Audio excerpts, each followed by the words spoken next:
Sir, finally. She accepted the job. She starts tomorrow, my assistant said, barely disguising her relief. I hung up the phone with a slow smile. 3 months. 3 long months without anyone having the courage to even interview for the gardener position at my mansion. I imagine you're wondering, what's so terrifying about caring for a millionaire's garden? Believe me, it's not the salary, nor the size of the property. It's something else. Something no one dares to face. Until now. But first, I need to tell you about my past. And hers. Stories that hurt to remember, but that explain why, when we met, nothing was simple. Nor could it be. My name is Dylan Richardson. At 32, I built a real estate empire that few dare to challenge. Not by accident. My reputation as a ruthless businessman preceded me throughout the East Coast. But there's something the business magazines never mentioned. The curse that haunts my property. And the ghost that lives in every petal of what was once the most beautiful garden in Connecticut. 2 years earlier, Victoria had been kneeling among the roses when the call came.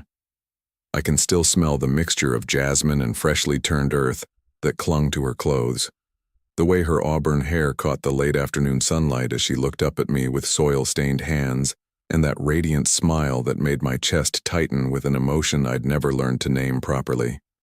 The Johnson contract came through, I'd told her, waving my phone triumphantly. Biggest deal of the year. She'd laughed, rising gracefully from the flower bed. And here I thought my prize-winning dahlias were going to be the biggest news today. That was Victoria. While I conquered boardrooms and demolished competitors, she conquered hearts and coaxed life from stubborn soil. The garden had been her sanctuary, her masterpiece. Every morning at 6, she'd slip from our bed while I still slept off the previous night's bourbon, and by the time I stumbled to the kitchen for coffee, she'd already be outside, her voice humming softly as she tended to her flowers. The roses knew her touch. The lavender responded to her whispers. Even the stubborn hydrangeas that refused to bloom for the previous owner flourished under her care. I never paid much attention to it then. Gardens were Victoria's thing, just like hostile takeovers were mine. Until the accident took her away, and I realized the garden was dying along with everything else that mattered. Present day. The scent of rotting petals and neglect hits me like a physical blow every time I walk past the windows facing the garden. 2 years of failed caretakers, and the once magnificent landscape Victoria had created now looks like a graveyard of broken dreams and withered hopes. Just like me. Mr. Richardson. Jennifer's voice cuts through my morning haze as I pour my 3rd cup of coffee. My assistant stands in the doorway of the kitchen, her expression carefully neutral. She's learned, over the past months, to gauge my mood by the steadiness of my hands and the bloodshot level of my eyes. This morning, both suggest I'd found solace in an expensive bottle of whiskey until well past 3 a.m. The new gardener arrives in 20 minutes, she continues, her tone professionally detached. Should I handle the initial briefing, or I'll handle it? The words come out sharper than intended, causing Jennifer to flinch almost imperceptibly.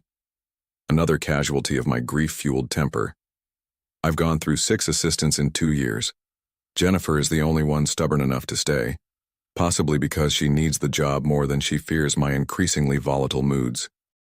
The others lasted anywhere from 2 weeks to 3 months before my combination of impossible demands, unpredictable fury, and alcohol-soaked morning meetings drove them away. Can't say I blame them. The household staff has learned to navigate around me like I'm a dangerous storm system. They've perfected the art of invisible efficiency. Meals appear and disappear, laundry is done, bills are paid, all without requiring more than grunted acknowledgments from me. Mrs. Henderson, the housekeeper, has been here since before Victoria, and somehow manages to maintain a fragile balance between professional respect and maternal concern. She's also the only person brave enough to leave aspirin and water by my bedside each night, along with pointed comments about proper meals and decent sleep schedules. I ignore her, just like I ignore the concerned looks from my remaining business partners, the carefully worded interventions from my lawyer, and the stack of sympathy cards that still arrives monthly from people who think grief has an expiration date. At precisely 6 a.m., I watch from my office window as a blue pickup truck pulls through the estate gates. The morning air carries the scent of autumn, crisp leaves and the promise of rain, mixed with the underlying rot of Victoria's abandoned garden. My head pounds with the familiar rhythm of too much alcohol and too little sleep, but curiosity keeps me standing at the window. A woman emerges from the truck, auburn hair pulled back in a practical ponytail, worn jeans, work boots. She moves with the confident stride of someone accustomed to outdoor labor, completely unfazed by the imposing facade of the mansion or the obvious neglect of the grounds. Interesting. Most people who see the estate for the first time are either intimidated by its grandeur or appalled by its current state of decay. This woman seems immune to both reactions. I make my way downstairs, each step sending sharp reminders of last night's whiskey through my skull. The morning light streaming through the windows feels like assault, but I force myself to maintain the appearance of composure that served me well in boardrooms and broken marriages alike. She's crouched beside Victoria's rose beds when I step outside, her hands already assessing the soil with professional competence. The sight hits me with unexpected force. Another woman kneeling where my wife used to kneel, touching the earth Victoria had loved so deeply. The irrational surge of anger that follows is immediate and overwhelming. "I assume you're Harper Wells," I say, my voice carrying the cold authority that's made grown men reconsider million-dollar deals. She looks up, and I'm struck by eyes the color of spring moss, direct, unimpressed, completely unintimidated by either my tone or my reputation. "Mr. Richardson," she replies, standing and brushing soil from her hands. "Your roses are suffering from magnesium deficiency and what looks like untreated black spot. The hydrangeas over there need proper pruning and acidic soil treatment. And unless I'm mistaken, your irrigation system hasn't been properly maintained in at least 18 months. I blink, caught off guard by her blunt assessment. In 30 seconds, she's identified problems that have been festering since Victoria's death, issues that 3 previous gardeners failed to even notice. "How can you be so certain?" A slight smile plays at the corners of her mouth. "Plants don't lie, Mr. Richardson. They tell you exactly what they need if you know how to listen. Unlike people." "Exactly." Her agreement is swift and matter-of-fact. "That's why I prefer working with them." There's something in her response that resonates uncomfortably with my own cynicism about human nature. I study her face, looking for the usual signs of nervousness or calculated charm that mark people trying to impress me, but find neither. The position pays exceptionally well, I test, watching for the greed that motivates most interactions in my world. I know, but that's not why I accepted. "No?" She turns back to examine a cluster of dying lavender, her movements economical and purposeful. "Let's just say I have my own reasons for being here." The air between us shifts, charged with an undercurrent I can't quite identify. Challenge? Recognition? Something that cuts through the alcohol haze and grief-induced numbness that's defined my existence for 2 years. "The tools are in the garden shed," I manage, taking a step back from whatever dangerous territory this conversation is approaching. "Jennifer will provide any additional instructions you need." "I won't need instructions," Harper replies without looking up. Gardens have their own language. This one's been trying to tell someone what it needs for a long time. As I walk back toward the mansion, her words echo in my head with uncomfortable accuracy. The garden has been crying out for attention, just like everything else in my life that I've systematically neglected or destroyed. But Harper Wells isn't just another employee to be intimidated or dismissed. She's something far more dangerous, someone who might actually succeed where others have failed. And success in Victoria's garden means confronting ghosts I've spent 2 years drowning in expensive whiskey. The thought terrifies me almost as much as it intrigues me. Back in my office, I pour myself a drink despite the early hour and watch through the window as Harper moves through the garden with the same instinctive grace Victoria once possessed. The bottle of bourbon burns down my throat, but it can't quite erase the unsettling realization that this morning has been the first time in 2 years I've felt anything resembling genuine interest in another human being, which, given my talent for destroying everything I touch, is probably the most dangerous development yet. 3 days, That's how long Harper Wells managed to accomplish what 3 previous gardeners couldn't do in 3 months combined. The difference was impossible to ignore, even through my bourbon-tinted perspective on reality. The roses that had been slowly dying since Victoria's death were suddenly standing straighter, their leaves showing the first hints of healthy green I'd seen in 2 years.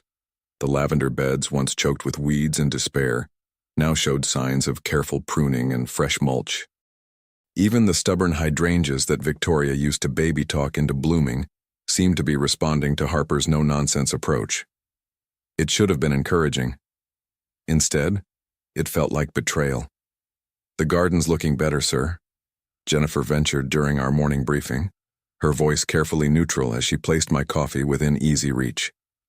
She'd learned not to comment on the slight tremor in my hands or the way I squinted against the morning light streaming through the office windows. "Is it?" I replied, not bothering to look up from the financial reports scattered across my desk. Numbers were safe. Numbers didn't remind me of auburn hair catching sunlight or the sound of humming drifting through open windows. "Perhaps I should focus on the Morrison acquisition," I cut her off, the sharpness in my voice making her step back instinctively. "Not landscaping." Jennifer nodded quickly and retreated, leaving me alone with my coffee and the uncomfortable awareness that I'd been actively avoiding the garden-facing windows for 3 days straight. Coward. The thought came unbidden, accompanied by Victoria's voice in my memory. She'd never tolerated my tendency to avoid difficult emotions, always pushing me to face whatever I was trying to escape. "Running away doesn't make problems disappear, Dylan. It just makes them grow stronger in the dark." I poured a generous splash of whiskey into my coffee, despite the early hour, and forced myself to look out the window. Harper was there, of course, kneeling beside the fountain that hadn't worked since the accident. Her red hair was coming loose from its ponytail, and her work clothes were already dirty from whatever project had claimed her morning attention. She moved with the same unconscious grace that had made Victoria seem to dance through her garden work, but where Victoria had been gentle and coaxing, Harper was methodical and determined. Different, but somehow just as captivating. The realization hit me like a physical blow, followed immediately by a surge of guilt so intense it made my chest tighten. How dare I compare this stranger to Victoria? How dare I find anything appealing about watching another woman work in my wife's sanctuary? The whiskey burned down my throat, but it couldn't burn away the shame. By noon, I'd consumed enough alcohol to dull the edge of my self-loathing, but not enough to completely silence the growing curiosity about what exactly Harper Wells was accomplishing in my garden. Against my better judgment, I found myself walking toward the French doors that led to the terrace. I told myself I was just checking on her progress, making sure she wasn't damaging anything irreplaceable. I was lying, of course. Harper was elbow-deep in the fountain's mechanism, her brow furrowed in concentration as she examined what looked like a tangle of corroded pipes and electrical wiring. Tools were scattered around her in organized chaos, and she was muttering under her breath in a way that suggested she was solving a particularly challenging puzzle. "Problem?" I asked, stepping onto the terrace with what I hoped was casual authority. She looked up, and I was struck again by those impossibly green eyes. Today they held a spark of frustration that somehow made her seem more human, less like the perfect professional who'd been haunting my thoughts for 3 days. "Your fountain hasn't run in years," she said, wiping her hands on a rag that had seen better days. "The pump's completely shot, and someone tried to fix the electrical system with what appears to be duct tape and blind optimism."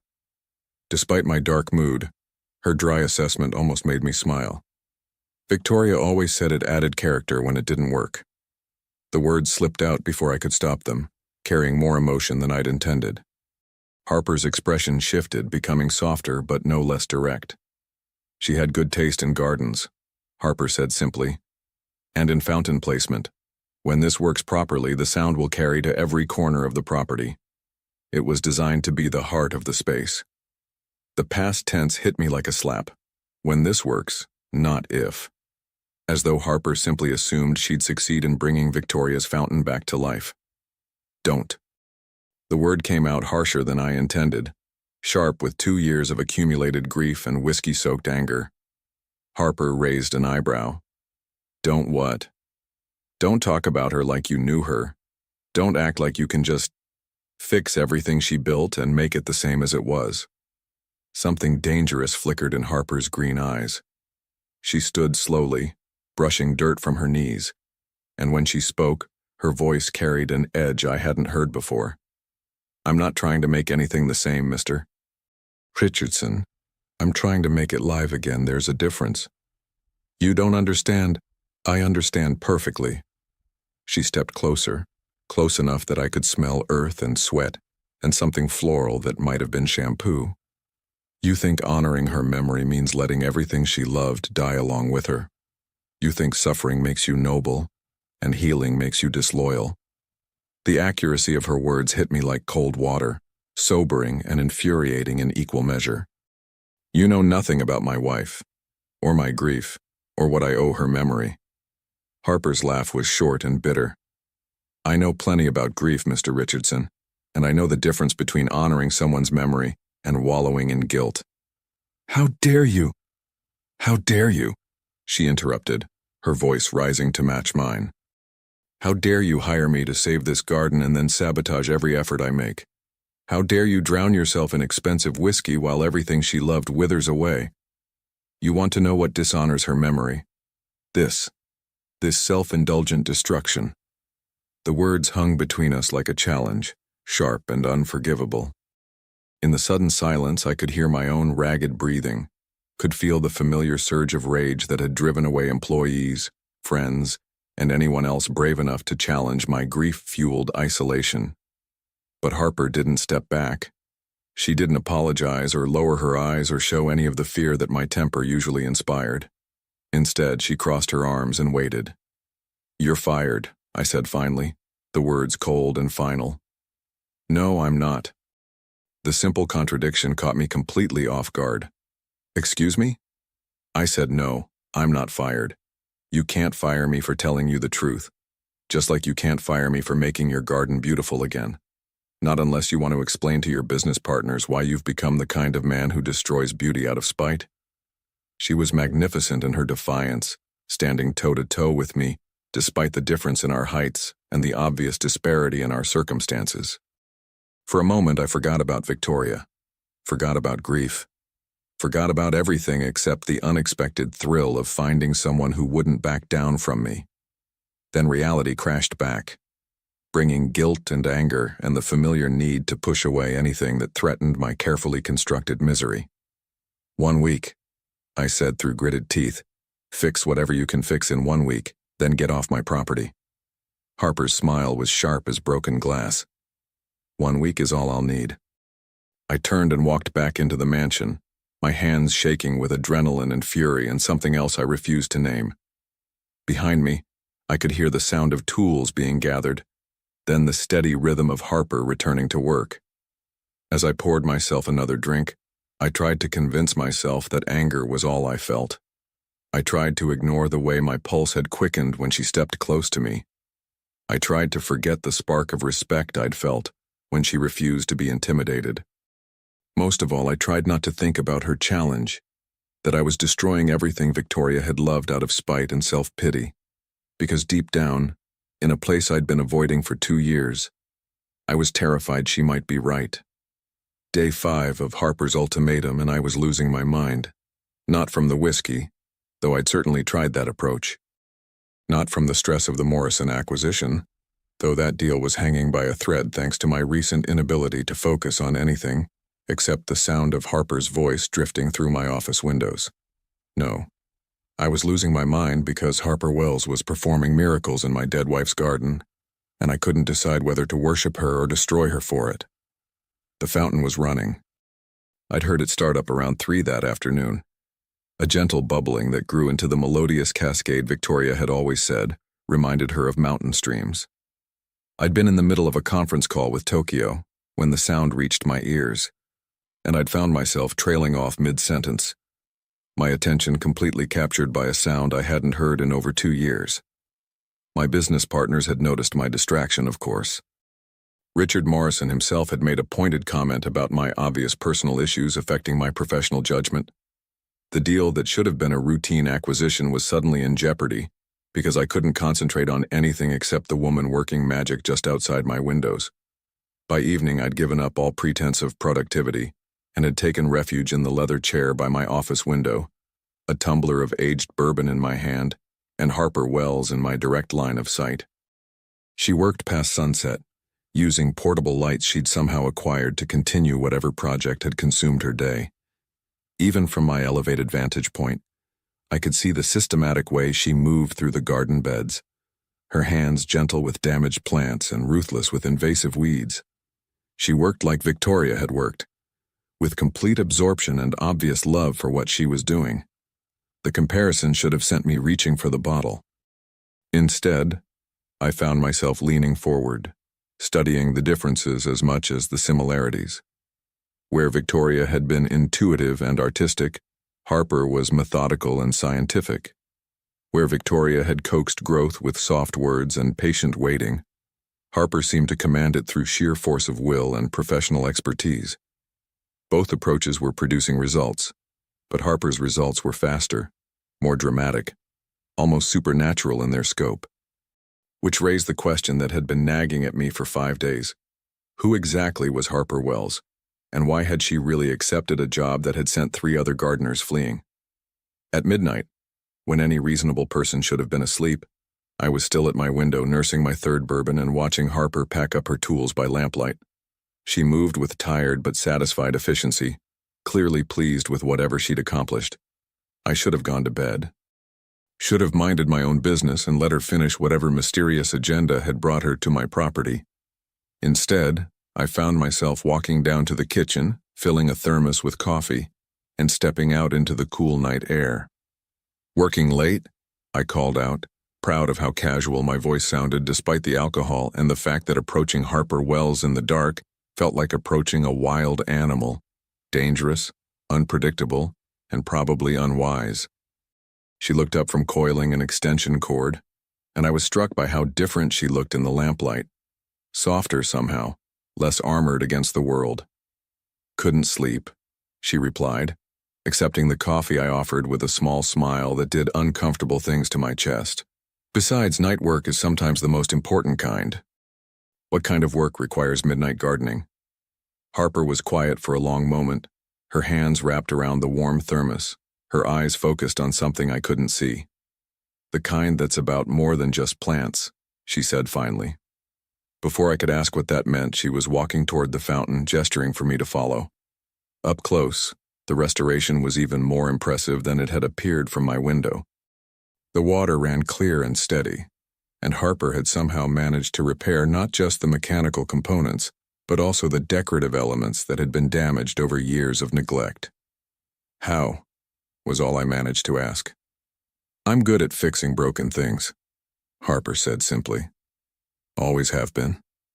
There was something in her tone that suggested she wasn't just talking about mechanical systems and garden fountains. "Why are you really here, Harper?"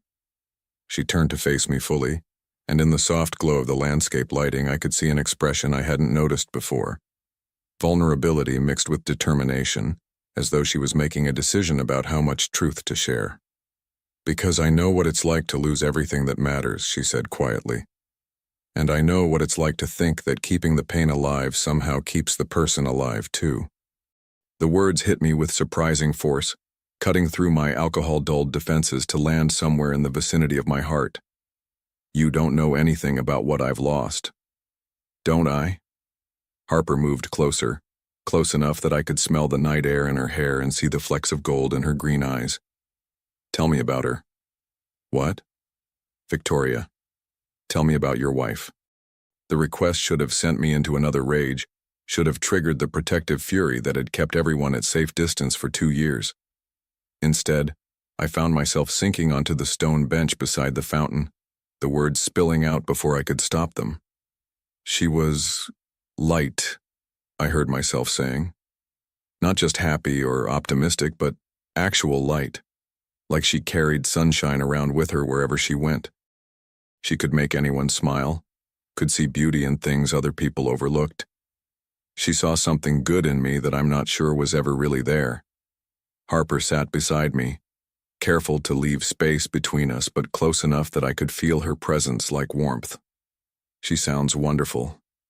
She was everything I'm not, I continued, the bourbon loosening my tongue beyond wisdom. Patient where I'm impatient, kind where I'm cruel, generous where I'm selfish. She balanced me, made me better than I deserved to be. Without her, you're afraid you'll become the worst version of yourself. The accuracy of her observation was breathtaking and terrifying. I already have become that version. Harper was quiet for a moment, listening to the gentle sound of the restored fountain. You know what I think? She said eventually. I'm sure you're going to tell me. I think Victoria fell in love with exactly who you are, not some improved version she hoped to create. And I think she'd be heartbroken to know you believe her love wasn't strong enough to survive in you without her physical presence. The words hit me like a physical blow, so accurate and painful that I actually gasped. You don't understand. I understand better than you think. Harper's voice carried a weight of experience that made me look at her more carefully. I lost someone too, Dylan. Someone who meant everything to me. And I spent years thinking that my pain was the only thing I had left of him. That letting go of the hurt would mean letting go of the love. She stood up, moving to trail her fingers in the fountain water, her back to me as she continued. It took me a long time to realize that love doesn't live in pain. It lives in beauty, in growth, in the things that person would have wanted for you.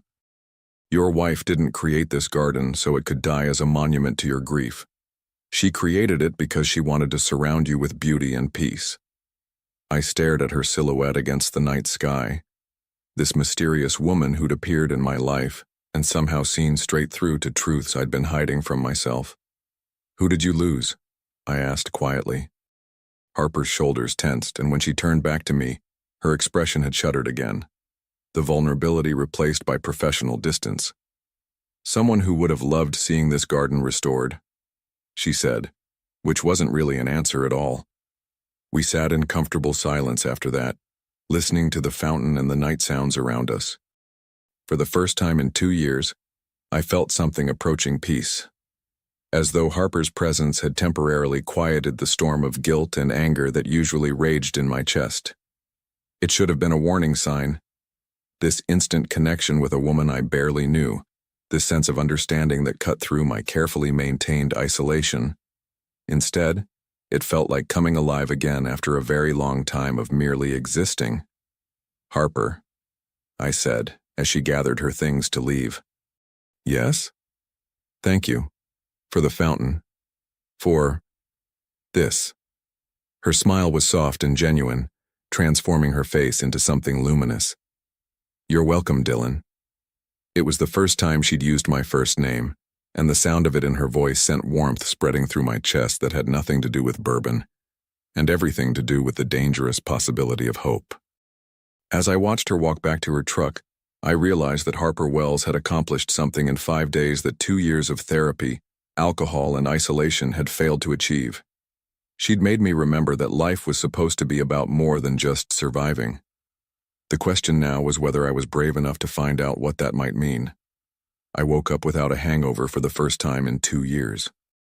The realization hit me as I lay in bed, morning sunlight streaming through windows I'd kept curtained for months. No pounding headache, no nausea, no desperate reach for the water glass and aspirin that had become my morning ritual. For a moment, I couldn't remember why I felt so normal. Then I heard it. The sound of the fountain, steady and melodic, mixing with Harper's voice as she spoke to someone outside my bedroom windows. Everything from the night before came rushing back. The coffee, the conversation, the way Harper had looked at me when I'd finally talked about Victoria, without anger or guilt, consuming every word. I'd slept through the night. Actually slept, instead of drinking myself into unconsciousness and calling it rest. Dangerous territory indeed.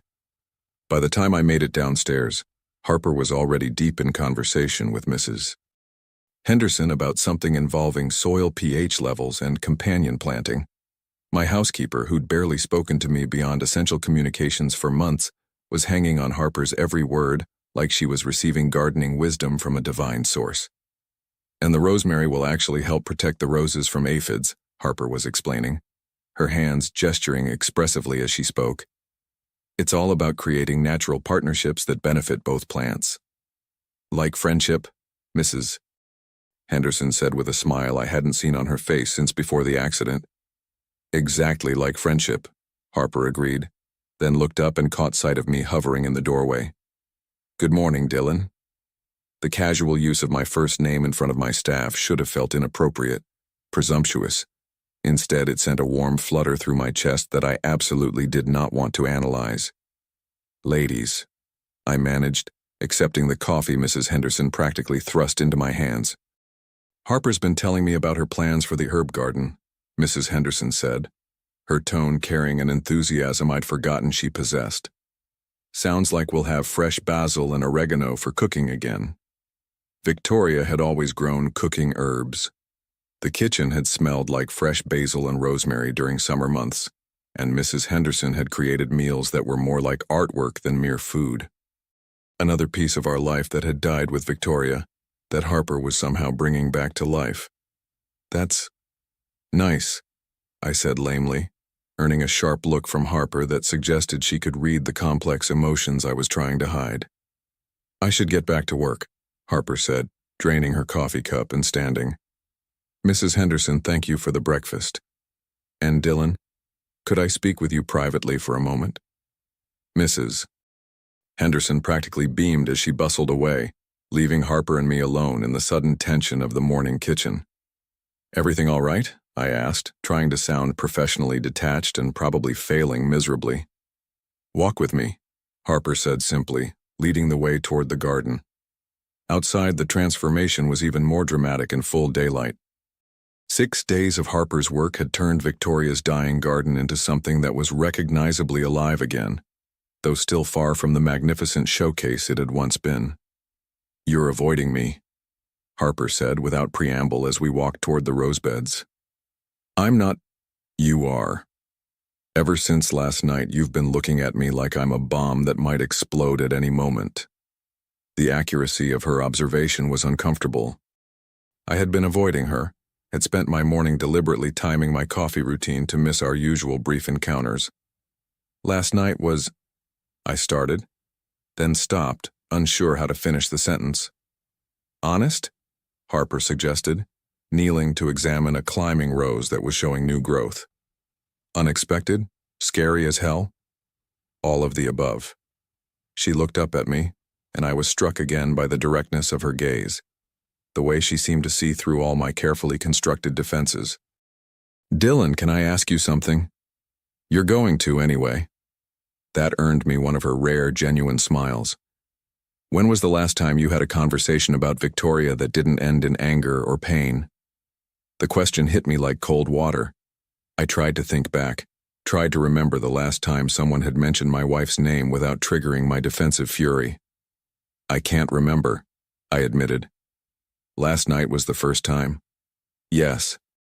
Harper nodded as though this confirmed something she'd suspected. And how did that feel? Like betrayal, I said honestly. Like I was dishonoring her memory by not suffering every second.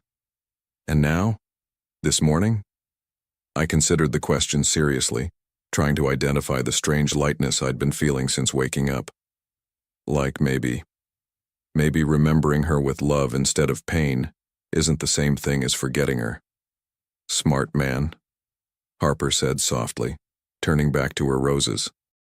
We worked in comfortable silence for a while, Harper tending to her plants, me pretending to examine garden features while actually watching her hands move with practiced efficiency among the stems and leaves. There was something mesmerizing about her focus, the way she seemed to communicate with the plants through touch and instinct. Harper, I said eventually, what you said last night, about losing someone. Her hands stilled on a rosebud she'd been examining. What about it? Who was he?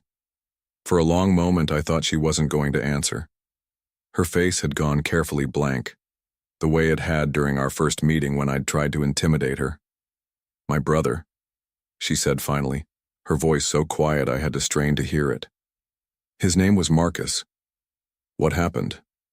Harper sat back on her heels, her eyes focused on something far beyond the garden. Car accident, 3 years ago. He was coming to pick me up from work because my truck had broken down and a drunk driver ran a red light. The words hit me with surprising force. Not just the tragedy of it, but the eerie parallel to my own loss. Harper, He was the only family I had left, she continued, as though she hadn't heard my attempted condolence. Our parents died when we were teenagers and Marcus practically raised me. He was my best friend, my protector, my biggest supporter. When he died, she trailed off, but I could fill in the blanks from my own experience. You blamed yourself. I should have taken the bus that night, should have called a cab, should have asked someone else for help instead of bothering him after he'd already worked a 12-hour shift. The words came out mechanical, practiced like she'd recited them countless times. It wasn't your fault. Harper's laugh was bitter. Intellectually, I know that. Emotionally, well, that's a work in progress. We sat in shared silence, two people who understood the weight of survivor's guilt and the way it could consume everything good in your life. Is that why you're here? I asked. Some kind of therapy through gardening? Partly, Harper admitted. But mostly I'm here because I finally realized that Marcus wouldn't want me to spend the rest of my life punishing myself for surviving when he didn't. The parallel to my own situation was so obvious, it might as well have been written in neon signs. How did you realize that? Harper's smile was sad but genuine. I was working as a landscaper for a hotel chain, creating beautiful spaces that nobody really noticed or appreciated. Safe, anonymous work that paid the bills but didn't require any emotional investment. And one day I looked around at this gorgeous garden I'd designed, and I realized I couldn't feel anything about it. No pride, no satisfaction, no joy. I'd become so afraid of caring about anything that I'd stopped being able to experience beauty altogether. So you quit. So I quit. And I started looking for work that mattered again, work that would require me to care about the outcome. Like saving dead gardens for grieving widowers. Like helping good people remember that life is supposed to include beauty and growth, not just survival. The words hung between us loaded with meaning that went far beyond gardening and professional obligations. Harper. Yes.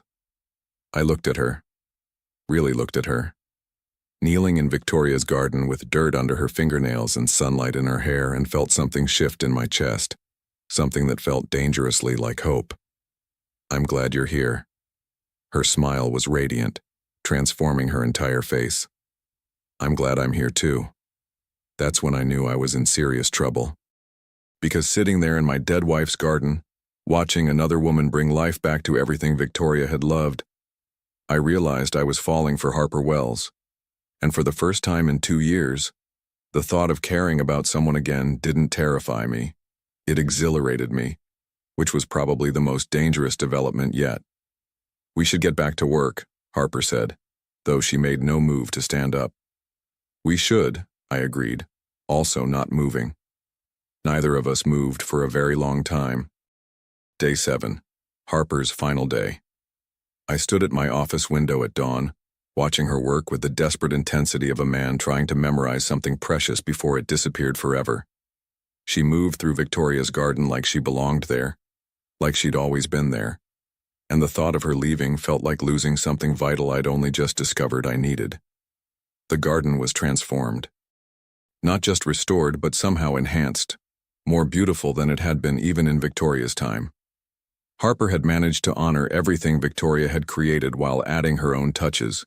Strategic lighting that made the fountain sparkle, companion plantings that created natural harmony, pathways that seemed to flow like water through the landscape.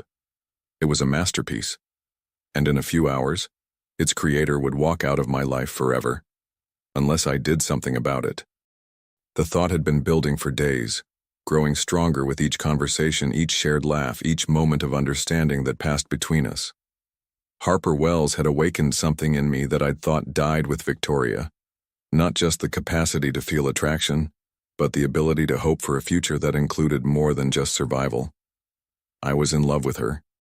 The realization should have sent me reaching for the bourbon bottle, should have triggered the familiar spiral of guilt and self-recrimination. Instead, it filled me with a clarity I hadn't experienced in years. Victoria would have wanted this for me, would have wanted me to find love again, to choose life over mere existence. The question was whether Harper felt the same way. My phone buzzed with a text from Jennifer. Morrison's people are here for the 10 a.m. meeting. Conference room ready. Right. The Morrison acquisition.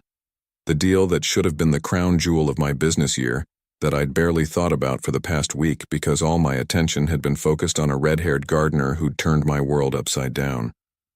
I should have been concerned about my priorities. Instead, I found myself wondering if this was what balance felt like, caring about work without it consuming every other aspect of life. Another dangerous development in a week full of them. The morning passed in a blur of financial projections and legal negotiations. Richard Morrison and his team were impressed with the terms I'd structured, pleased with the timeline I'd proposed, ready to move forward with what would be the largest acquisition in my company's history. I should have been elated, should have been focused entirely on the culmination of months of careful planning and strategic maneuvering. Instead, I kept glancing out the conference room windows, stealing glimpses of Harper as she worked to complete whatever final touches she'd planned for the garden. "Dylan," Richard Morrison's voice cut through my distraction. "Is everything all right? You seem preoccupied." "Everything's fine," I lied smoothly, forcing my attention back to the contracts spread across the mahogany table. "Just want to make sure we've covered all the details." But everything wasn't fine. As the meeting stretched into the afternoon, as Harper's departure time drew closer, I felt an increasing sense of urgency that had nothing to do with business and everything to do with the woman I was about to lose. By 4 o'clock, the contracts were signed, the handshakes exchanged, the champagne toasted. Morrison and his team left my office satisfied and optimistic, already making plans for the integration process that would begin the following week. I should have felt triumphant. Instead, I felt hollow, because through the window I could see Harper loading her tools into her pickup truck. She was leaving. I made it downstairs and outside in record time, my heart pounding with something that felt suspiciously like panic. "Harper, wait."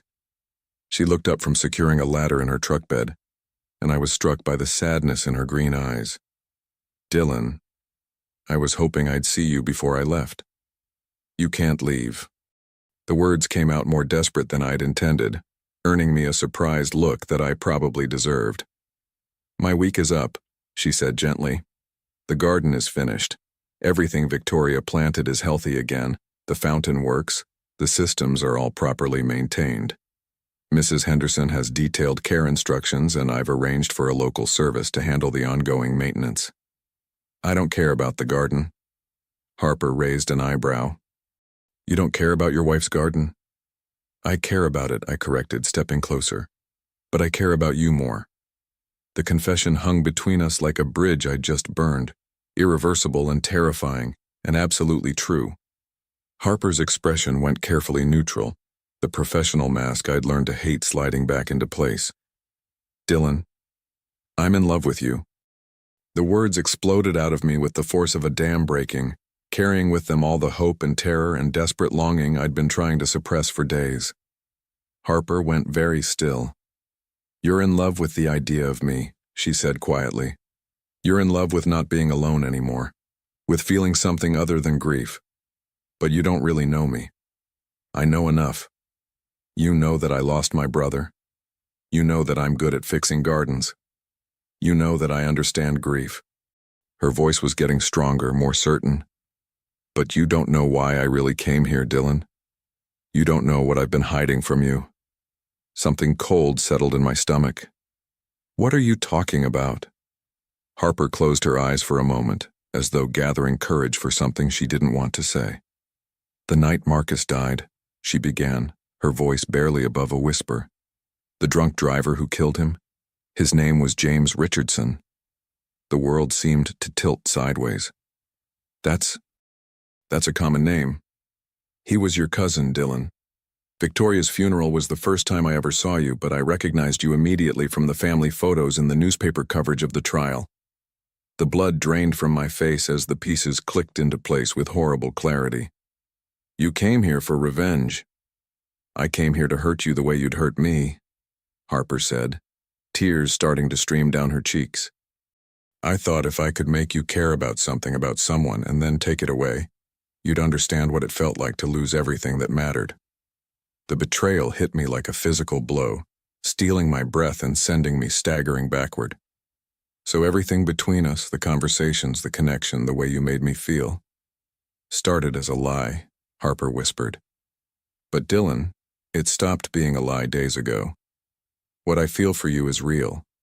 What we have is real. What we have is built on deception and revenge. The words came out cold and sharp, my old defenses slamming back into place with brutal efficiency. You came here to destroy me. I came here angry and broken and stupid, Harper said desperately. But I'm leaving here in love with you, and that changes everything. It changes nothing. I turned and walked back toward the mansion, each step feeling like it might be the last I'd ever take. Behind me, I could hear Harper calling my name. Could hear the pain in her voice, but I didn't stop. Couldn't stop. Because she was right about one thing. I didn't really know her at all. And the woman I'd fallen in love with had never really existed. Back in my office, I poured myself a drink with shaking hands, then another, then a third. The familiar burn of expensive whiskey was almost comforting after a week of clarity and hope and dangerous emotional honesty. Through the window, I watched Harper's truck disappear down the long driveway, taking with it the brief, shining possibility that my life could be about more than just surviving from one day to the next. The garden looked beautiful in the evening light, every plant healthy and thriving, the fountain catching the last rays of sunlight like liquid gold. It was exactly what Victoria would have wanted. And I'd never been more miserable in my life. 3 weeks. 3 weeks since Harper had driven out of my life, leaving behind a garden in full bloom and a man more broken than he'd been before she arrived. I tried to return to my old patterns, the isolation, the alcohol, the bitter comfort of familiar misery. But Victoria's garden, restored to impossible beauty, made it difficult to maintain the illusion that destruction was somehow noble. Every morning I was forced to witness the evidence of Harper's care, roses blooming in perfect health, the fountain singing its gentle song, pathways that seemed to invite walking rather than merely enduring. Even the herb garden she'd planned with Mrs. Henderson was thriving, filling the kitchen with scents that reminded me of happier times. The garden was a daily reminder that healing was possible, that love could create something lasting and beautiful even in the midst of loss. It was also a daily reminder that I'd been a coward. Sir? Jennifer's voice interrupted my brooding as I stood at the office window, nursing my first cup of coffee. My hands were steady. I'd been drinking less since Harper left, though I couldn't quite explain why. What is it? There's someone here to see you, says it's personal. I turned, expecting to see another well-meaning friend or business associate offering unwanted sympathy or advice. Instead, I found myself face-to-face with a woman I'd never seen before. Mid-50s, silver hair, kind eyes behind wire-rimmed glasses. Mr. Richardson, she said, extending her hand. I'm Susan Wells, Harper's aunt. The name hit me like cold water, instantly sharpening my attention. I'm not sure we have anything to discuss, Ms. Wells. Actually, I think we do. Her voice carried the same directness I remembered from Harper, but tempered with years of experience. May I sit? I gestured to the chair across from my desk, settling into my own seat with the wariness of a man who'd learned not to trust unexpected visitors bearing emotional revelations. Harper doesn't know I'm here, Susan began without preamble. In fact, she'd probably be furious if she knew. But I've watched that girl torture herself for 3 years, and I can't stand by while she destroys her chance at happiness out of misplaced guilt. I'm not sure what you expect me to listen, Susan interrupted firmly. Just listen. Something in her tone reminded me so strongly of Harper that I found myself nodding. Harper and Marcus were inseparable, Susan continued. After their parents died, Marcus became everything to her. Father, mother, best friend, protector. He was the one who made sure she finished high school, who worked extra shifts to pay for her landscaping certification, who cheered louder than anyone when she won her first design award. The picture she painted was achingly familiar. Siblings bound together by loss, creating their own family in the wake of tragedy. When Marcus died, Harper didn't just lose her brother. She lost her identity, her purpose, her reason for getting up in the morning. For 2 years, she barely functioned. I was terrified she was going to, that I was going to lose her too. Susan paused, pulling a tissue from her purse to dab at her eyes. Then one day she came to me with this plan. She'd found out about your family connection to the man who killed Marcus, had researched your background, discovered your wife's death and your reputation for being difficult to work for. She was going to make you suffer the way she'd been suffering. And you supported this plan? I was desperate, Susan said simply. It was the first time in 2 years that Harper had shown interest in anything beyond mere survival. Even if her motivation was revenge, at least she was motivated. At least she was fighting instead of just fading away.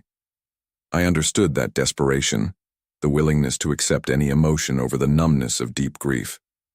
But something changed while she was here, Susan continued. She started calling me again, started talking about the future instead of just the past. She sounded alive again, happy even, until she told me the truth. Until she realized she'd fallen in love with you and couldn't live with the deception anymore, Susan corrected. Do you have any idea how much courage it took for her to confess? How terrified she was of losing you, but how impossible it had become to build a relationship on lies. The question hung in the air between us, heavy with implications I wasn't ready to consider. It doesn't change what she did, what she planned to do. No, it doesn't, Susan agreed.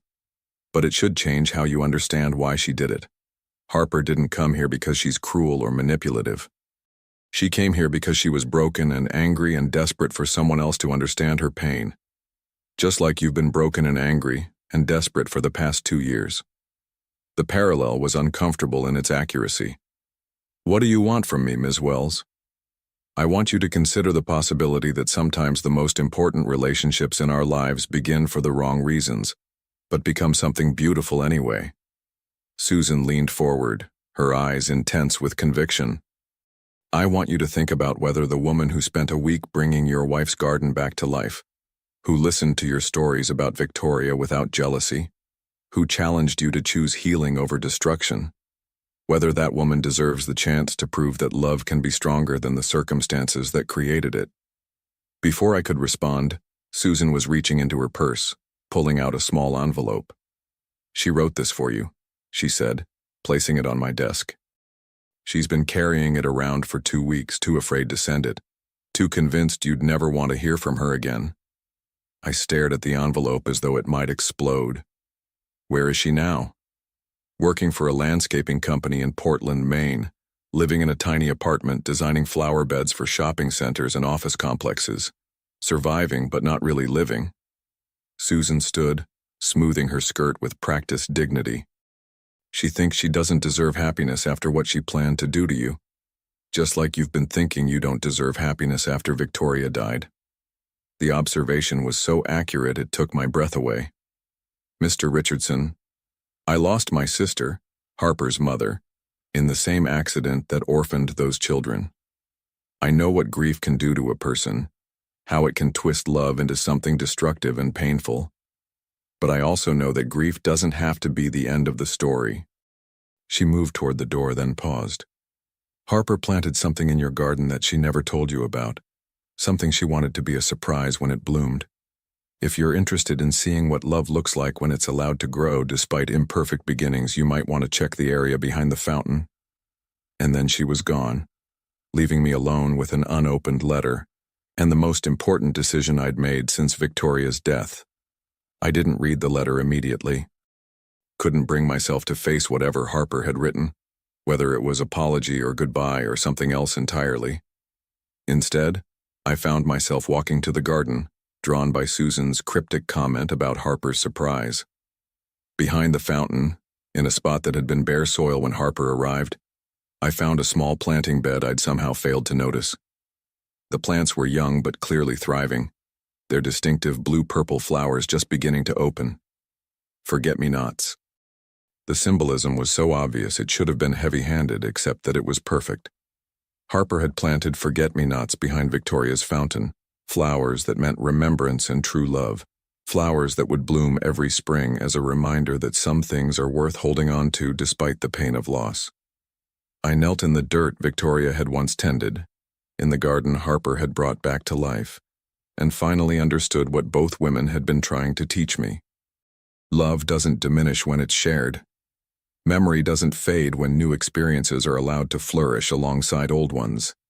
Victoria's garden could honor her memory while also celebrating new growth, just like my heart could hold love for my wife while also making room for Harper. With shaking hands, I opened Harper's letter. Dylan, I don't expect you to forgive me. I don't even expect you to read this letter.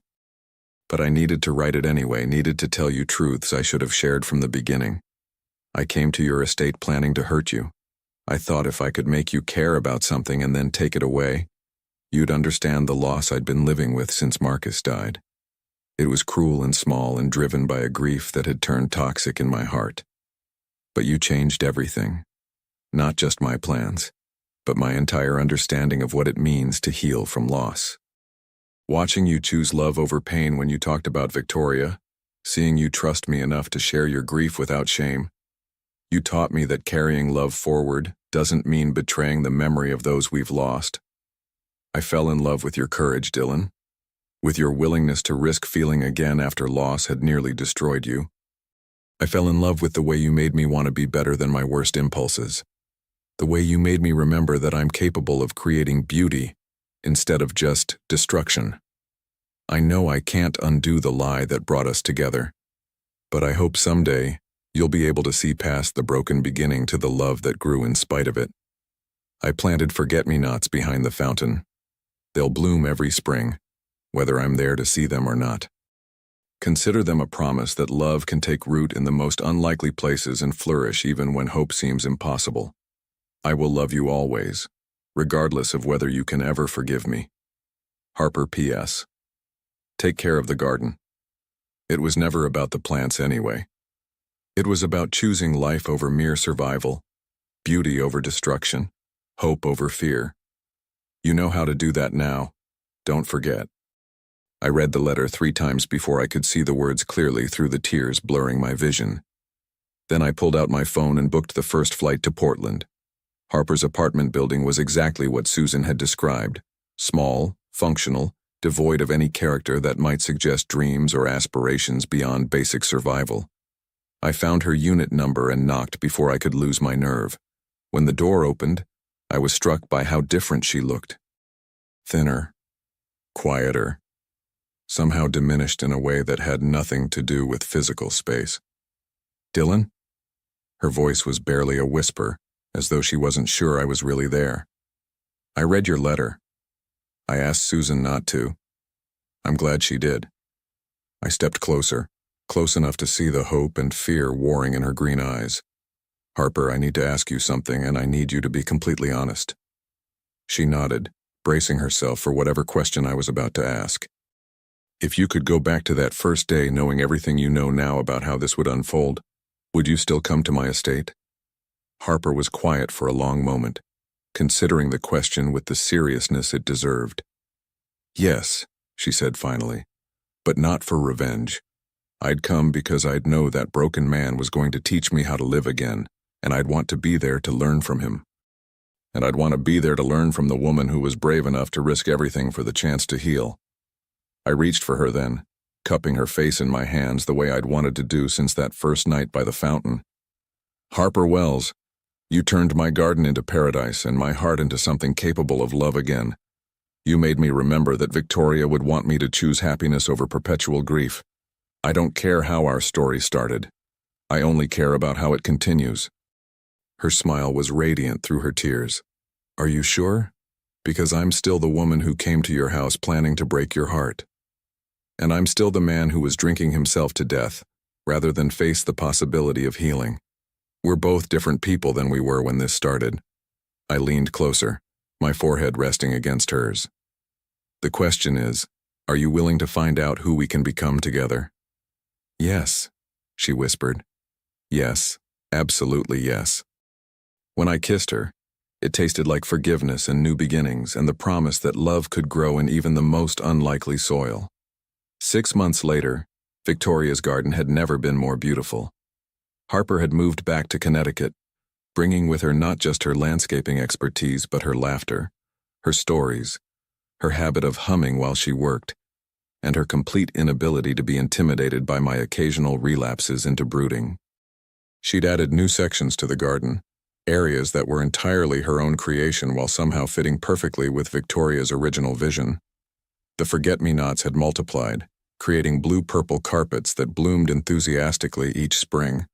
Most importantly, she'd convinced me to help with the gardening. I was terrible at it, of course. My hands, so skilled with financial negotiations and business acquisitions, turned clumsy and uncertain when faced with delicate seedlings and precise pruning requirements. But Harper was patient with my mistakes, and I discovered that there was something deeply satisfying about creating beauty with your hands, about nurturing growth instead of just managing it. "Dylan," Harper called from across the garden, where she was training climbing roses along a new trellis. "Come here for a minute." I made my way over, still marveling at how natural it felt to have her voice be part of the soundtrack of my daily life. "What do you think?" she asked, gesturing to the roses that were already beginning to wind their way up the wooden structure. "Beautiful," I said, though I was looking at her rather than the flowers. "They're Victoria's favorites," Harper said softly. "I thought she should have a special place in the new section, too." The gesture was so perfectly Harper, generous and thoughtful and completely devoid of jealousy about the woman who'd come before her. She'd never tried to erase Victoria's presence from the garden or from my memories. Instead, she'd found ways to honor my first wife while creating space for our new love to flourish. "Harper," I said, pulling the small velvet box from my jacket pocket. "I have something for you." Her eyes went wide, one dirt-stained hand flying to her mouth. "Dylan, I know we haven't been together very long," I said, dropping to one knee in the soil that had brought us together. "I know our beginning was complicated and messy and built on secrets, but I also know that I want to spend the rest of my life learning to be the man you see when you look at me. I want to build something beautiful with you, something that honors where we've both been while embracing where we're going." I opened the box, revealing the ring I'd spent weeks choosing. An emerald surrounded by diamonds, a design that somehow managed to be both elegant and earthy, sophisticated and natural. "Harper Wells, will you marry me?" Her answer was a tackle that sent us both tumbling into the soft earth beside the rose trellis, laughing and crying and holding each other as though we'd never let go. "Yes," she whispered against my neck. "Yes, yes, absolutely yes." Later, as we sat by the fountain with champagne and dirt-stained clothes, watching the sunset paint the garden in shades of gold and rose, Harper leaned against my shoulder with a contentment I'd never thought I'd feel again. "You know what I think?" she said, her voice drowsy with happiness. "What's that?" "I think Victoria would have liked our story. Messy beginning, complicated middle, but beautiful ending." "Not ending," I corrected, pressing a kiss to the top of her head. "Beginning. This is just the beginning." In the distance, the fountain sang its gentle song, and forget-me-nots danced in the evening breeze, and love grew strong in soil that had been watered with tears, but nurtured with hope. It was exactly what both Victoria and Marcus would have wanted for us, and it was more than either Harper or I had ever dared to dream possible. The end.